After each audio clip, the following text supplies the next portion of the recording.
Welcome to another Spot On chat. I'm Rebecca Monet with Zorakle Profiles. Zorakle provides profiling tools to franchisors and franchise consultants to help facilitate a right fit between a prospective franchisee and a franchise system. So, my guest today is Tom Porterfield. He's a CPA. He's also the president and CEO of Porterfield and Company. So he specializes in helping franchises become financially successful. And he can talk about that here in just a minute. But in the meantime, Tom, welcome. I'm so glad to have you today. Oh, thank you, Rebecca. It's so good to see you. I just always enjoy our time together.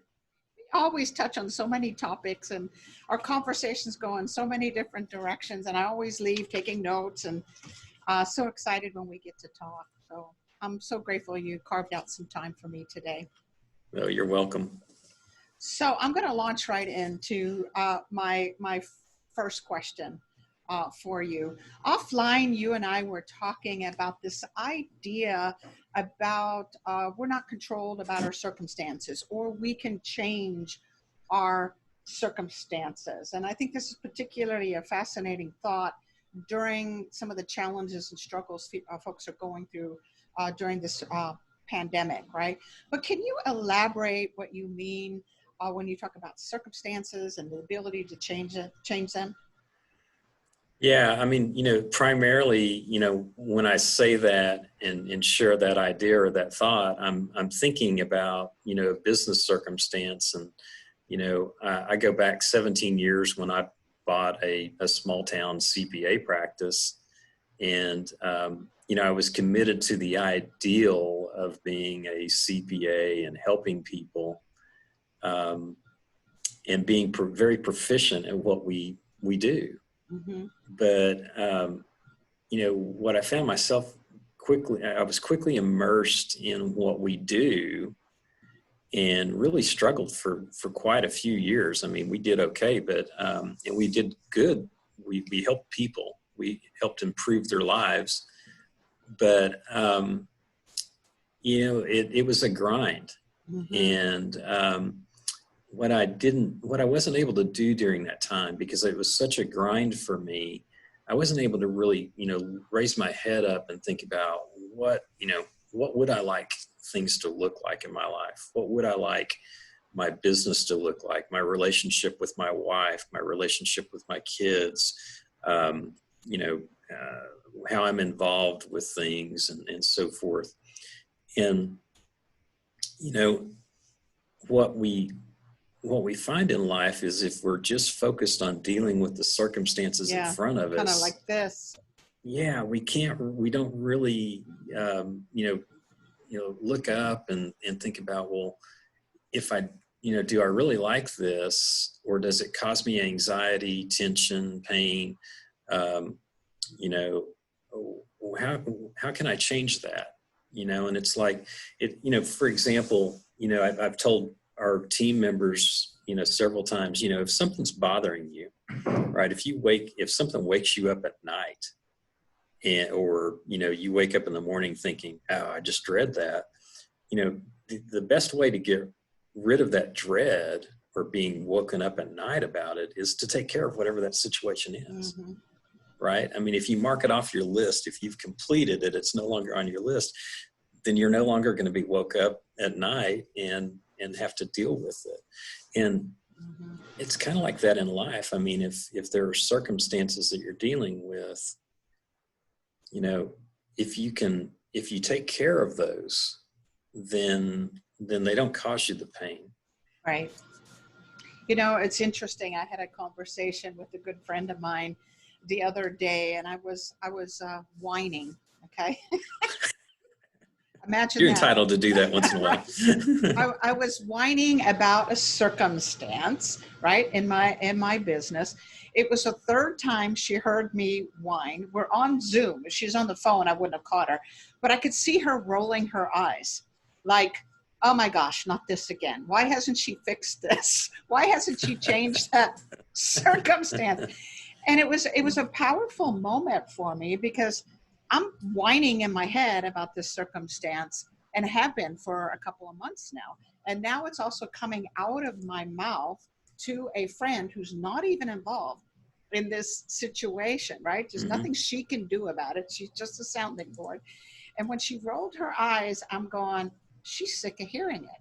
She's sick of hearing it, which was great feedback for me that says, when am I going to get sick of it? When am I going to say, I'm uncomfortable, I'm not sleeping at night, or this isn't working for me? And so instead of me going into a solution, I went into whining, which I think is, I don't know if that's a girl thing, but it's definitely my thing.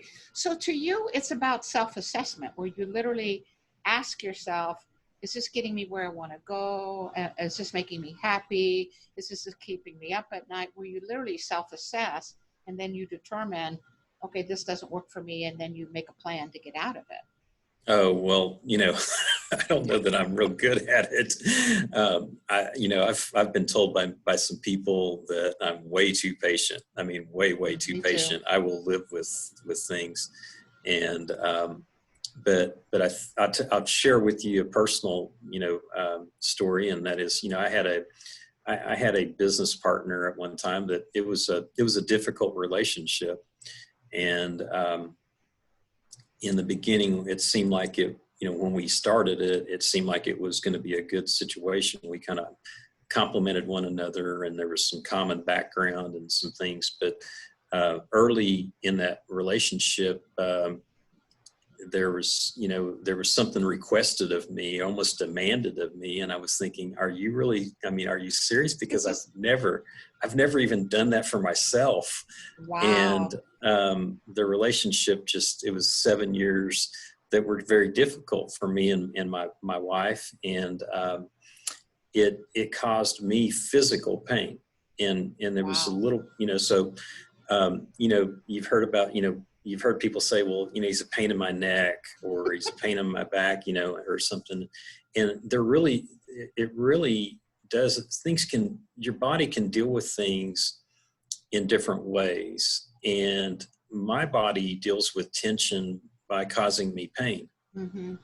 It literally causes me pain in my shoulder, my arm, sometimes my back. It can even be, my hip and just various things. And I remember, and we just came back from Minnesota. We always go there for 4th of July and spend time up on the lake and outside of Minneapolis on Lake Minnetonka with some friends.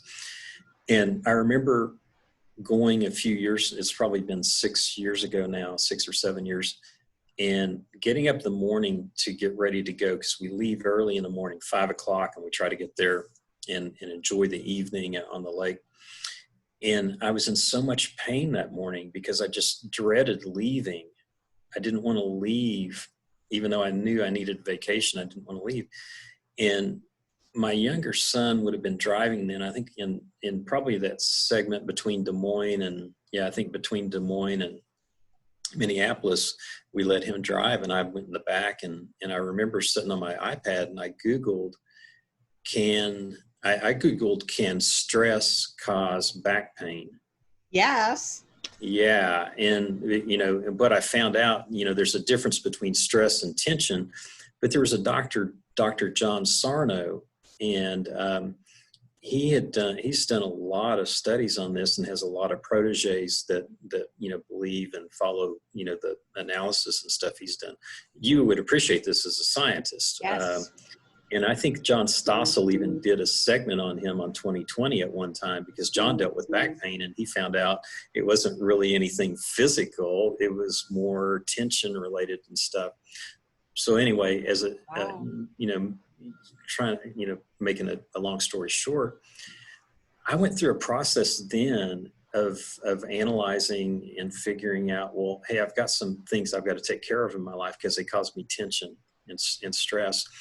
And I even went to a doctor, a physician that had worked with Dr. Sarno, and we went through the process. And he said, I'll use different language than him, but he said, hey, you've got a problem here, and the problem is God saying, Yes. get your act together. he said, God's telling you, get your act together. Whatever this problem is, let's figure out how to deal with it. And I'm real fortunate. I've been involved with Elevate Performance CEO forums for, several years now, probably 12 plus years. And my peer group, they helped me through this process of inviting my partner to his future elsewhere. And we did it with respect and dignity. And, it was straightforward. We just sat down one day and, I listened to him talk about some things he was excited about or whatever. And then I just turned the conversation. I said, hey, we're going to do this. And here are your 3 options. And, Wow. he was he's kind of taken back, but then, he said, and I said, here's the deal. When we finish this too, I want you to be able to look people in the eye and say, Tom Porterfield treated you, fairly and with dignity. And, it took us about 18 months to work through that whole process. And I feel like, he would, I don't have a problem with him as a person.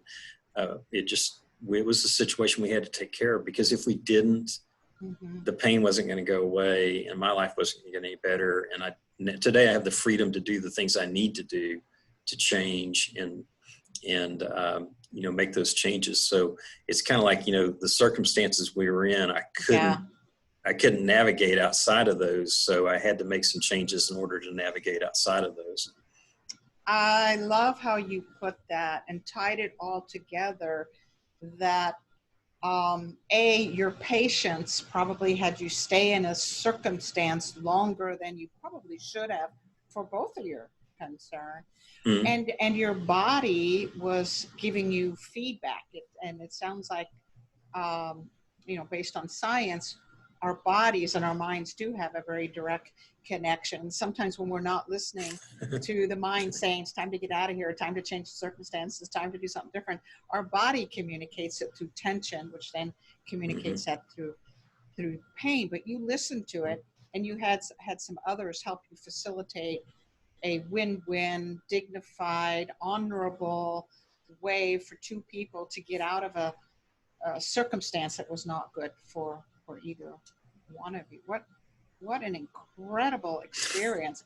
Hopefully you're listening to your body more quickly now. I am. I can tell you, like, when something comes up that is going to cause me, I can tell you ahead of time. Not going there. Not going there. Yeah. But, I think in the end, I think it worked out well for the other party. I care for him. I don't have a lot of contact with him today, but I want what's best for him. And that's part of my nature. I want what's best for people, whether it's employees or, past friends or, whatever it is. I really genuinely, unless someone is just really mean, I want them to do well. Right. Well, Tom, I'm going to bring this conversation to a close. I wished I would have had a pen and paper to take some notes, because I just walked away with some nuggets there, and hopefully those that are listening also got some nuggets about you can change your circumstances. You're not a tree. You can do something different, and that there is this body-mind connection to always do what's right and best by all parties in this case. So I'm going to have you back on another Spot On chat. So thank you for being here today, Tom. Oh, you're welcome. Thank you, Rebecca.